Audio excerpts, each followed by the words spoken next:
Perkenalkan, nama saya Siva Ojana dengan nomor NPM 1022-1021. Pada video kali ini, saya akan memaparkan sedikit mengenai kasus-kasus khusus dalam perhitungan akuntansi. Yang pertama, adanya produk hilang dalam proses. Produk hilang dalam proses ini dibagi menjadi dua, produk hilang di awal proses dan produk hilang di akhir proses. Produk hilang di awal proses tentunya mempengaruhi ke perhitungan harga pokok di departemen awal. Produk yang hilang di awal tidak dihitung dalam menentukan jumlah unit ekuivalen. Sedangkan di departemen lanjutan atau departemen 2 dan seterusnya, harga pokok dari departemen sebelumnya disesuaikan dengan jumlah satuan setelah adanya produk hilang. Yang kedua ialah produk hilang akhir proses. Apabila produk hilang terjadi pada akhir proses, mempunyai pengaruh terhadap perhitungan harga pokok produksi untuk departemen awal maupun lanjutan. Selanjutnya, produk hilang tersebut tetap diperhitungkan dalam unit ekuivalen karena dianggap telah ikut menyerap biaya-biaya produksi. Selanjutnya, harga pokok produk hilang tersebut diperhitungkan ke harga pokok produk selesai yang ditransfer dari departemen produksi yang bersangkutan ke departemen produksi berikutnya. Kasus yang kedua ialah adanya produk rusak dalam proses atau spoiled goods.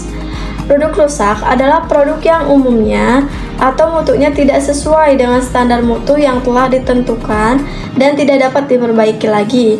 Adapun perlakuan terhadap produk rusak ialah yang pertama, apabila produk rusak tidak laku dijual, maka produk rusak tersebut diperlakukan sebagai produk hilang di akhir proses.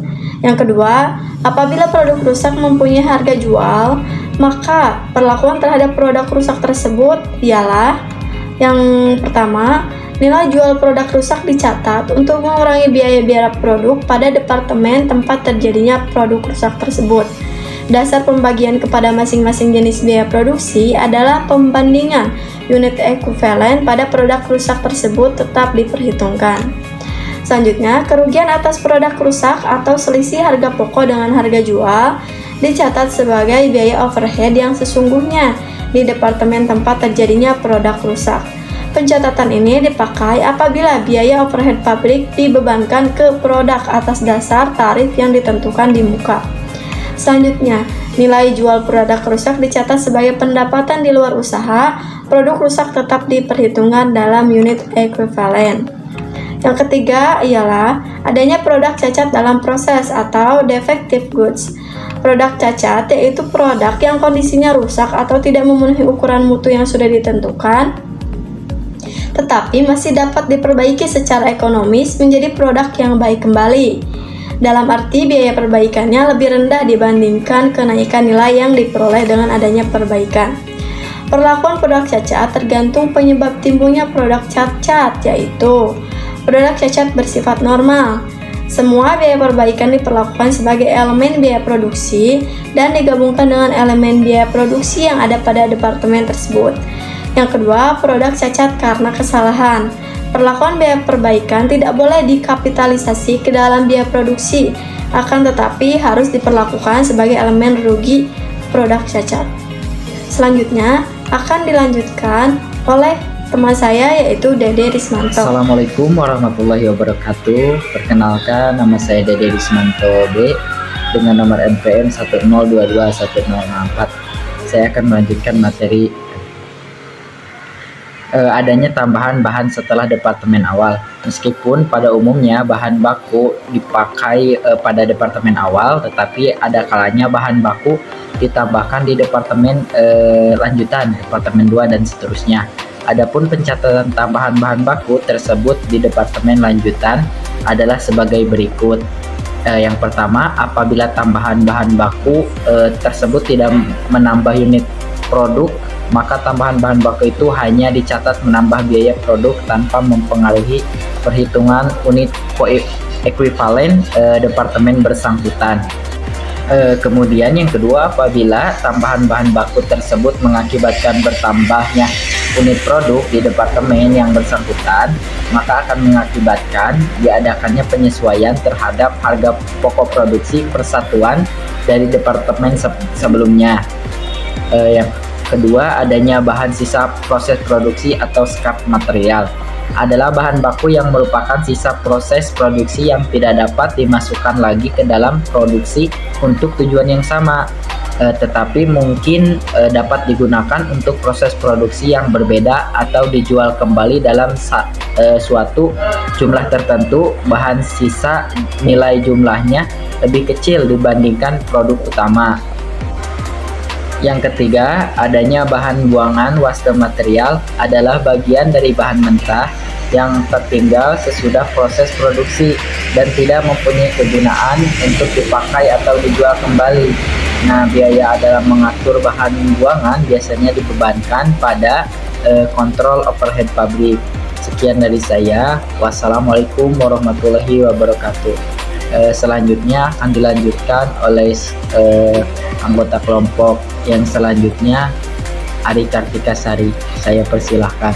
Baik, selanjutnya saya akan menjelaskan mengenai metode harga pokok rata-rata dan metode first in first out. Baik, untuk yang pertama yaitu metode harga pokok rata-rata. Dalam metode ini, jumlah harga pokok produk dalam proses awal ditambah dengan biaya produksi yang dikeluarkan periode sekarang dibagi dengan unit ekuivalensi produk untuk menghasilkan harga pokok rata-rata tertimbang. Harga pokok produk yang dihasilkan oleh departemen setelah departemen pertama merupakan harga pokok kumulatif, yaitu merupakan penjumlahan harga pokok dari departemen 1 ditambah dengan departemen berikutnya yang bersangkutan.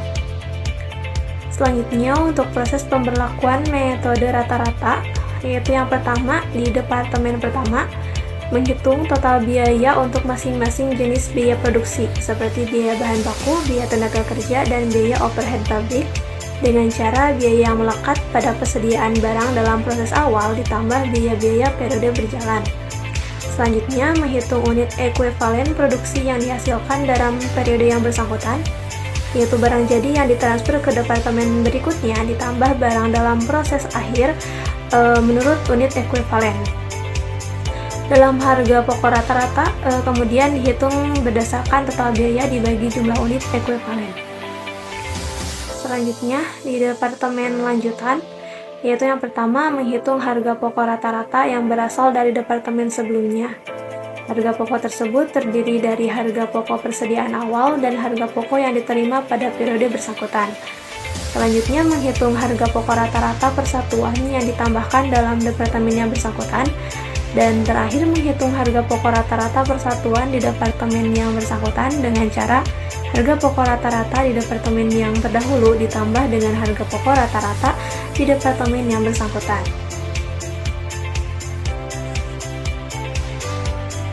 Kemudian selanjutnya metode FIFO.